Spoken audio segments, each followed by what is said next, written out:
Coucou les poussins. J'espère que vous allez bien. Bienvenue dans ce nouvel épisode Chair de Poule, Histoire Vraie. À l'heure où je vous parle, la chaîne a atteint les 10 000 abonnés. Donc bienvenue aux nouveaux arrivants et merci à toutes les personnes qui me soutiennent depuis longtemps. Maintenant la prochaine étape c'est d'atteindre les 100 000 abonnés. Bon, c'est pas prêt d'arriver tout de suite mais on y croit. Cette fois-ci dans cette vidéo, je vais vous raconter 3 histoires. Mais il n'y en aura qu'une qui est vraie. Il faudra donc deviner laquelle des 3 je n'ai pas inventé. Et enfin, n'oubliez pas qu'à chaque vidéo Chair de Poule, je fais gagner à l'un d'entre vous une carte cadeau Amazon d'une valeur de 10 €. Pour participer, c'est simple, vous avez juste à être abonné à ma chaîne, à mettre un commentaire sous cette vidéo et de voter au sondage tout en me laissant un commentaire en me précisant quelle est l'histoire que vous pensez que je n'ai pas inventée. J'annoncerai la bonne réponse et le vainqueur dans la prochaine vidéo spoiler.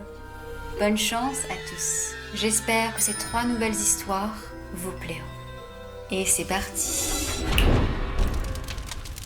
Première histoire, un refus dangereux. C'est l'histoire de Jessie qui raconte que ce terrible événement a eu lieu il y a 8 ans, lorsqu'elle vivait à New York. À l'époque, elle avait 19 ans et elle étudiait dans une école de stylisme. Le week-end, elle travaillait en tant que serveuse à Starbucks. Jessie dit que le quartier dans lequel elle vivait était assez calme, par contre le Starbucks était situé dans un quartier qui craignait pas mal le soir. C'est pour cela qu'en général, lorsqu'elle terminait tard le soir, elle faisait le trajet jusqu'au métro avec un ou plusieurs collègues à elle. Sauf qu'un soir de novembre, elle a dû faire la fermeture toute seule, car son collègue était malade et n'était pas venu travailler. Jessie raconte que quelques minutes avant la fermeture, un homme est entré dans le Starbucks. Elle avait déjà rangé toutes les chaises et tout nettoyé. Elle a donc dit à l'homme. Bonsoir monsieur, on ferme dans 5 minutes. Si vous voulez commander un café, c'est possible, mais je ne peux rien vous proposer d'autre. L'homme a répondu. Je ne suis pas venu pour ça. En entendant ça, Jessie a relevé la tête et a regardé le visage de l'homme. Il portait un sweat avec une capuche qui cachait la moitié de son visage. Jessie a ensuite dit. Comment ça? Vous voulez un renseignement peut-être? L'homme a enlevé sa capuche et a lancé.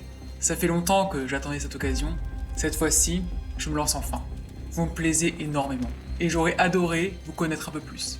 Jessie ne s'attendait pas du tout à ce que l'homme lui dise ça. Elle est restée bouche bée et l'a dévisagé. Elle dit que l'homme avait l'air d'avoir 50 ans et avait une hygiène douteuse. Elle a fini par lui dire. Je suis très touchée par votre déclaration, mais j'ai déjà quelqu'un dans ma vie. Le type lui a répondu d'un ton très froid.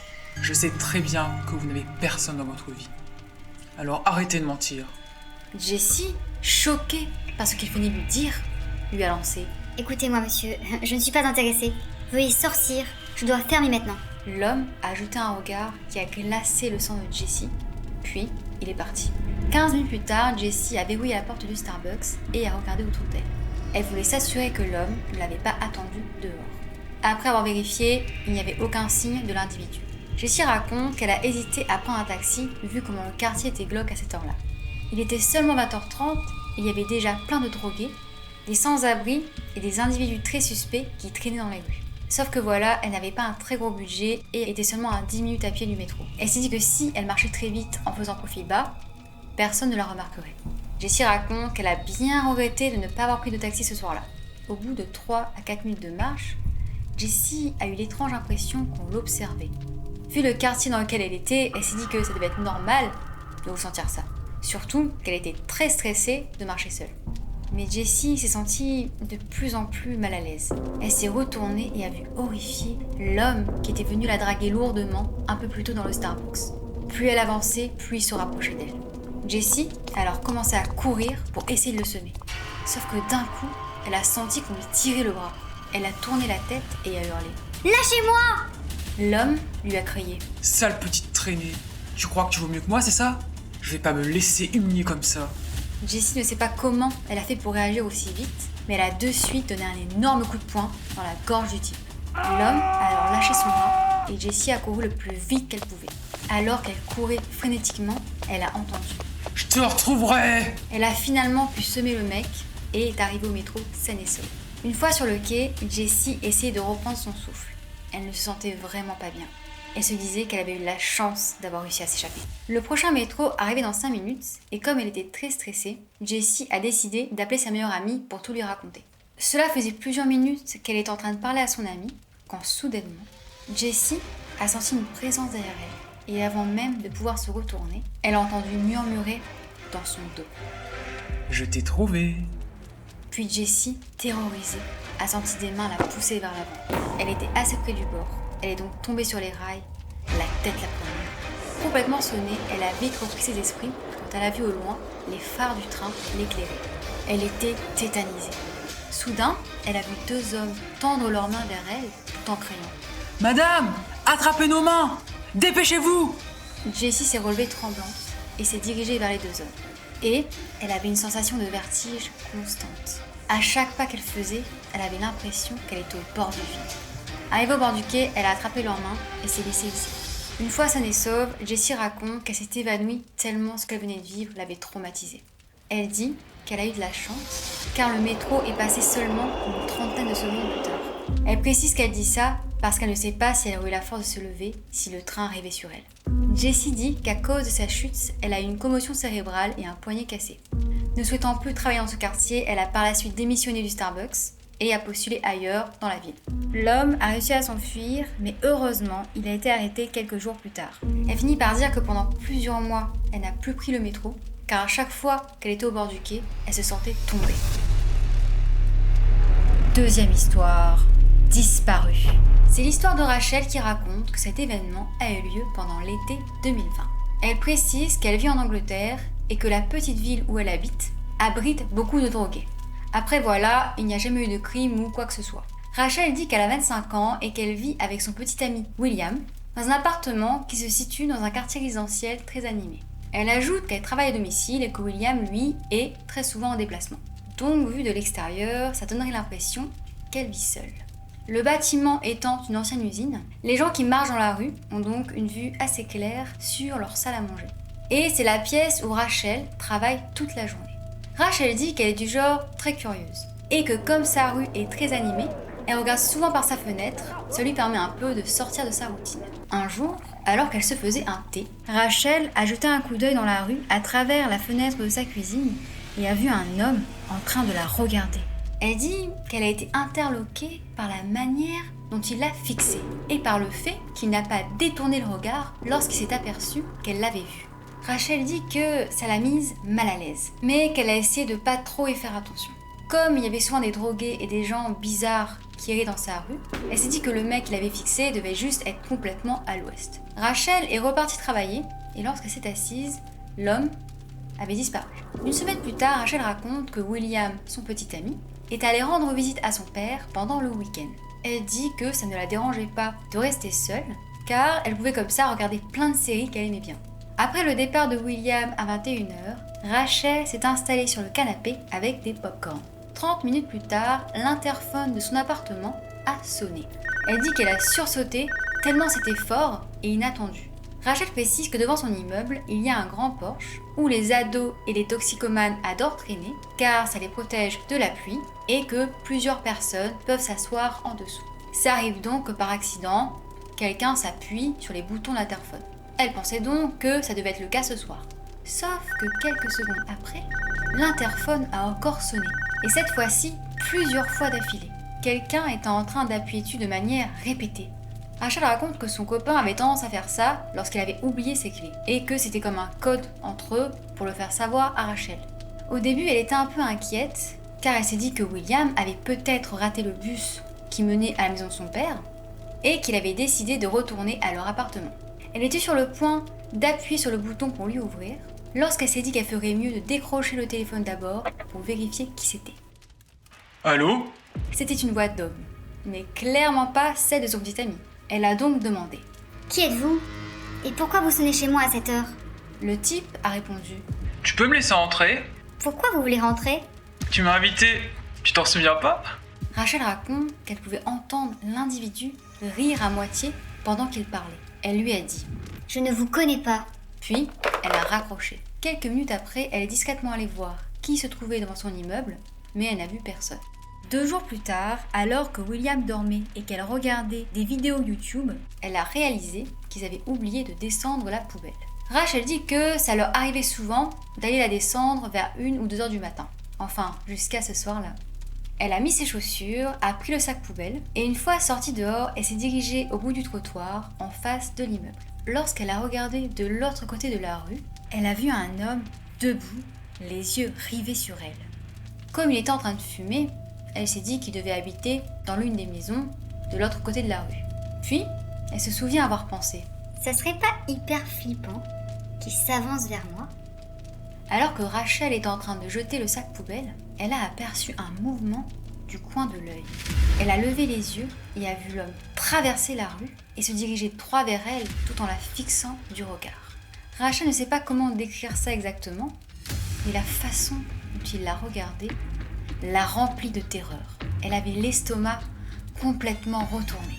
Elle a de suite sorti ses clés de la poche de son sweat et a couru vers la porte de son immeuble. Elle dit qu'elle n'avait jamais ressenti ce genre de peur avant. C'était comme si son corps lui avait fait comprendre de s'éloigner le plus loin possible de cet homme. Une fois à l'intérieur, elle a claqué la porte sans se retourner et s'est dépêchée d'entrer dans son appartement. Comme William se couchait tôt, elle lui en a parlé le lendemain et lui a dit à quel point ça l'avait angoissée. Tous les deux se sont dit que dorénavant, il n'était plus question de sortir la poubelle aussi tard. 2 semaines plus tard, au début du mois d'août, Rachel ne pensait déjà plus à l'homme de la dernière fois. Elle craignait toujours de sortir tard le soir, mais rien d'anormal ne s'était passé depuis. Ce soir-là, Rachel est allée se coucher vers 2h du matin. Mais, pour une raison qu'elle ignore, elle n'arrivait pas à s'endormir. Vers 3h du matin, elle était en train de se demander si elle devait rester au lit ou si elle ferait mieux de se lever et de faire autre chose. Quand d'un coup, elle a entendu un hurlement qui lui a glacé le sang. C'était un cri de terreur. William s'est réveillé d'un coup en entendant ça. Il a demandé à Rachel. D'où ça venait? C'était quoi ça? Rachel a répondu. J'en sais rien. Puis elle a regardé par la fenêtre. En bas, dans la rue en face de leur immeuble, elle pouvait voir des phares, mais n'arrivait pas à bien apercevoir la voiture. Des cris continuaient à se faire entendre. Puis, au bout d'un moment, elle a pu distinguer des mots. Allez-vous-en! Allez-vous-en! Elle en a eu la chair de poule, tellement elle pouvait ressentir la terreur dans les cris. Elle s'est tournée vers William et lui a dit « J'appelle la police. » Lorsque l'opérateur a décroché et que Rachel lui a expliqué ce qui s'était passé, il semblait d'abord désintéressé. Puis son ton a changé lorsque Rachel lui a dit où elle se trouvait. Elle pense que la police a dû recevoir plein d'appels provenant du même endroit qu'elle et que c'est pour ça que l'opérateur a fini par la prendre au sérieux. Pendant qu'elle était au téléphone, elle a entendu des crissements de pneus et les hurlements se sont arrêtés. L'opérateur a ensuite demandé à Rachel de regarder par la fenêtre et de décrire ce qui était en train de se passer. Quand elle a regardé en bas, Rachel a pu voir une voiture noire garée sur le bas-côté. Un des voisins de l'autre côté de la rue était en train de parler aux 2 mecs dans la voiture. Rachel a dû tourner la tête pour bien apercevoir à quoi ressemblaient les 2 types dans la voiture noire. Et elle a vu avec stupeur que l'un des mecs était celui qu'il avait observé la fois où elle était allée jeter sa poubelle. Rachel dit qu'au début, la conversation entre les 2 types et le voisin en face semblait convenable. Puis d'un coup, le ton a changé lorsque le voisin a posé une question que Rachel n'a pas réussi à entendre. Et juste après, la voiture noire est partie en trombe. 10 minutes plus tard, la police est arrivée et a bloqué la rue menant jusqu'à leur immeuble. Ils ont ensuite frappé à toutes les portes des habitations pour questionner les gens. Rachel et William sont directement descendus pour parler à la police. Lorsqu'ils sont arrivés en bas, ils ont vu 2 filles en train de parler à l'un des officiers de police. Elles tremblaient toutes les 2 et l'une des 2 avait l'air d'avoir pleuré. Après que les 2 filles aient terminé de parler avec le policier, Rachel est venue lui demander ce qui s'était passé. Elle dit que ce que le policier lui a raconté lui a glacé le sang. Voilà ce qui est arrivé. Les 2 filles habitaient dans l'une des maisons en face de la rue où tout s'est passé. Et lorsqu'elles ont entendu les cris, elles ont elles aussi regardé par la fenêtre. Apparemment, la voiture noire a coupé la route à une petite voiture rouge et c'est pour cela que la conductrice s'est mise à hurler. Puis, un des mecs de la voiture noire est sorti et s'est jeté dans la voiture rouge par une des fenêtres baissées. Et c'est à ce moment-là que la conductrice a hurlé. Allez-vous-en! Les 2 voisines ont alors pensé que l'homme voulait voler la voiture. Sauf qu'il a forcé la conductrice à aller sur le siège arrière et a pris le volant et s'est enfui. Les 2 voisines culpabilisaient énormément de ne pas être intervenues et Rachel ressentait la même chose. Après que la voiture rouge soit partie, la voiture noire s'est avancée dans le sens inverse. Et le voisin d'en face l'a arrêté pour demander aux deux types ce qui s'était passé. Et c'est quand le voisin s'est rendu compte que les deux types avaient l'air suspects et qu'il leur a demandé d'attendre que la police arrive qu'ils se sont enfuis. C'est seulement une fois chez elle que Rachel a réalisé qu'elle avait elle aussi une petite voiture rouge.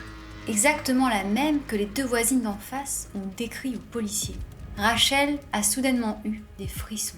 Elle se disait qu'elle aurait probablement été dans la rue devant chez elle ce soir-là, à l'heure précise où ça s'est produit.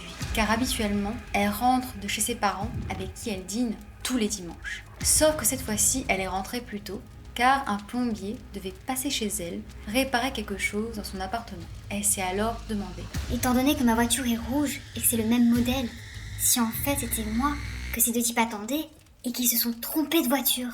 Les jours qui ont suivi, Rachel a contacté plusieurs fois la police et consulté les informations locales régulièrement. Mais elle ne sait toujours pas ce qui est arrivé à la conductrice. Tout ce qu'elle sait, c'est que la police a retrouvé la voiture rouge abandonnée pas loin d'ici, mais il n'y avait aucune trace de la conductrice. Rachel finit par dire qu'encore aujourd'hui, elle fait toujours des cauchemars où c'est elle qui se fait enlever à la place de la pauvre conductrice à la voiture rouge. Troisième histoire, je te vois, je te veux. C'est un certain Billy qui raconte que cette terrible mésaventure a eu lieu il y a environ 3 ans. Il précise qu'il est canadien et qu'il avait 20 ans à l'époque. Il étudiait à l'université MC Master dans la ville d'Hamilton et vivait en colocation dans un logement étudiant avec son meilleur ami Johan. Ils faisaient pratiquement tout ensemble car ils avaient les mêmes passions. Ils étaient tous les deux dans la même licence, une licence d'économie. Billy dit qu'au début de leur 2e année de licence, Johan a commencé à sortir avec une fille prénommée Flora. Billy l'a trouvée super sympa, mais un peu trop collante. En effet, il passait de moins en moins de temps seul avec Johan, car Flora était toujours fourrée avec eux. Elle passait quasiment toutes les nuits dans leur appartement, même en semaine. Billy avait envie d'en parler à Johan, mais il avait peur qu'il le prenne mal. En plus de ça, Flora était adorable avec lui. Bref, il a pris sur lui. Au bout de quelques mois, il a commencé à remarquer que plusieurs de ses affaires manquaient. C'était pas grand chose, juste une paire de chaussettes, des t-shirts, des caleçons. Au début, il s'est dit qu'il avait dû se les faire voler ou les égarer dans la laverie commune de leur immeuble.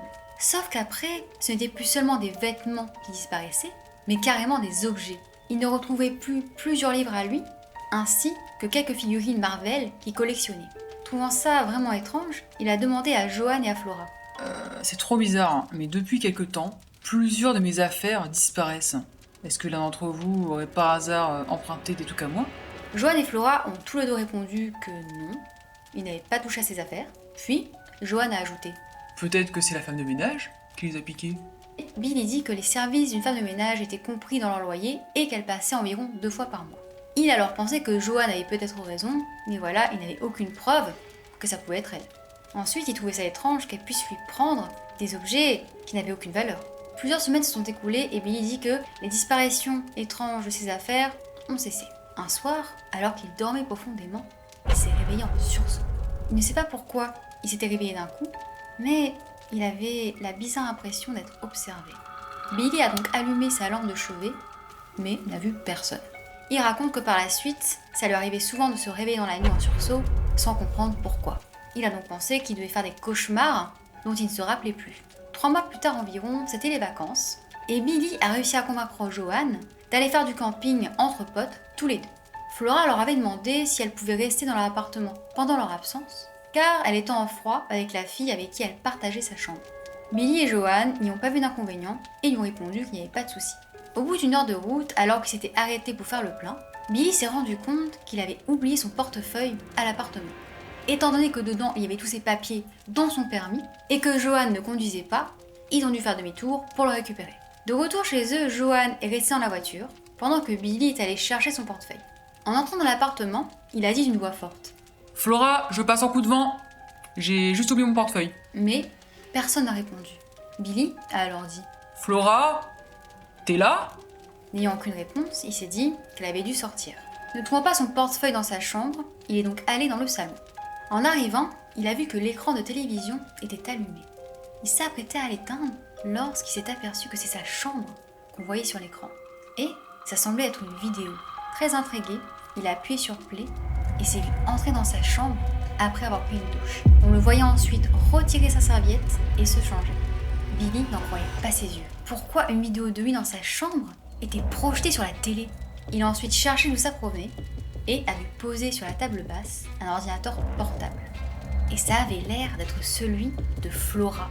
Billy a donc commencé à fouiller et a vu qu'il y avait un fichier entier avec plein de vidéos de lui dans sa chambre. Il était plus que choqué. Il a couru dans sa chambre et a trouvé derrière la grille de son aération en haut de son mur une petite caméra cachée. Billy a ensuite pris l'ordinateur de Flora et la petite caméra et est descendu jusqu'à la voiture. Il a tout montré à Joanne qui n'en revenait pas. Flora avait espionné Billy depuis plusieurs semaines au moins. Billy dit que par la suite, ils ont tous les deux confronté Flora et qu'elle a avoué être tombée amoureuse de Billy, mais qu'elle ne savait pas comment gérer ce sentiment. Elle leur a dit qu'elle savait qu'elle était allée beaucoup trop loin et elle s'est excusée.